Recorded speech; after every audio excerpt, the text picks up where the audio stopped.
Imagine a tiny, crumbling apartment in the late 1940s. Two young women huddle over a single hot plate, dreaming aloud while the city hums outside. One will become the ultimate symbol of glamour and heartbreak. The other will win Oscars for playing the raw, unflinching truth of broken lives. For years, the survivors stayed quiet about their shared nights of hope and tears. Until now. This is the story she finally told about friendship, ambition, and a light that burned too bright. She came into the world as Shirley, born in the heat of a Missouri summer. 1920. Her family soon traded the Midwest for Brooklyn's crowded streets. Dad stitched suits for a living. Mom filled the rooms with song. Little Shirley absorbed both the steady hand of craft and the pull of performance. She swore early on that no one would hand her a future. She'd seize it herself. Secretaries waited. She wouldn't. Modeling gigs paid the rent at first, then chorus lines, then radio bits. By the early 40s, the screen called. Studios slapped a blonde label on her and expected smiles. She refused the cage. Nights at a famous New York acting school sharpened her edges under a tough teacher's eye.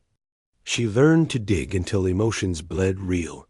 Small parts came forgotten films, quick scenes. Then 1951 arrived like a thunderclap. She played a factory girl drowning in love and bad choices opposite a rising star. Critics felt the ache in her voice. An Oscar nod followed. Suddenly, Hollywood saw depth where it once saw only curves. More heavy roles poured in. A terrified widow evading evil, a mother hiding children from history's horror, a cruel parent blinded by hate. 2 supporting Oscars landed on her shelf, one for desperate tenderness, one for unapologetic venom. She never played nice just to be liked. Off screen, she spoke louder. Interviews crackled with one-liners that left hosts blushing.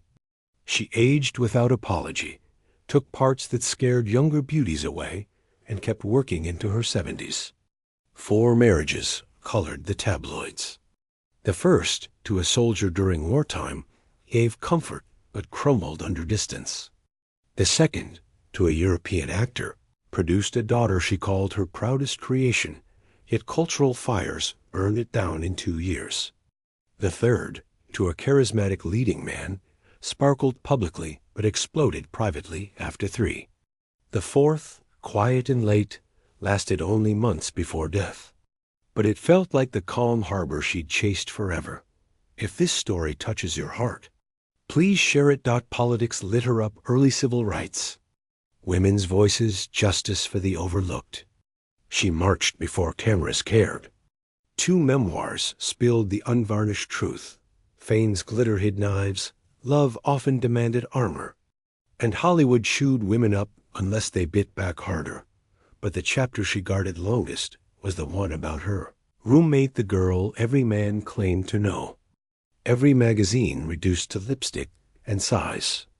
They met scraping by, both hungry for roles that mattered. The apartment smelled of coffee and ambition. Books stacked higher than groceries. Marilyn, that's what the world later screened, devoured scripts until dawn, dissecting motives like a scholar. She wanted to understand souls, her friend remembered. Not just play pretty. They bickered like siblings. One night tears, and next laughter over shared spaghetti. Marilyn's fragility showed in private, how a careless word could crack her. Yet when cameras rolled, steel flashed. Fame finally knocked louder for the blonde. Contracts fattened.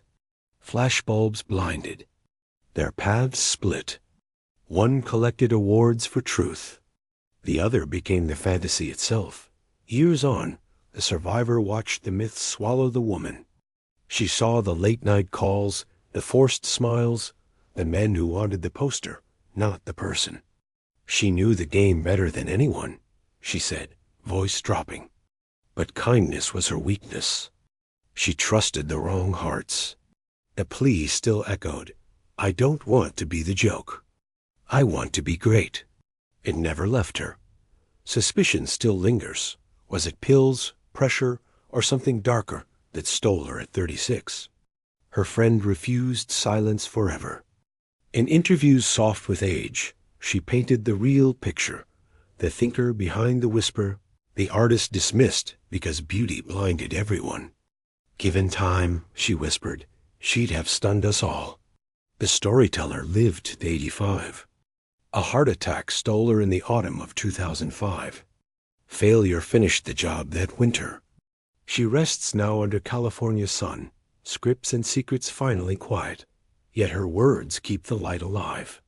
Beneath every icon stands a human heart, fragile, fierce, desperate to be seen.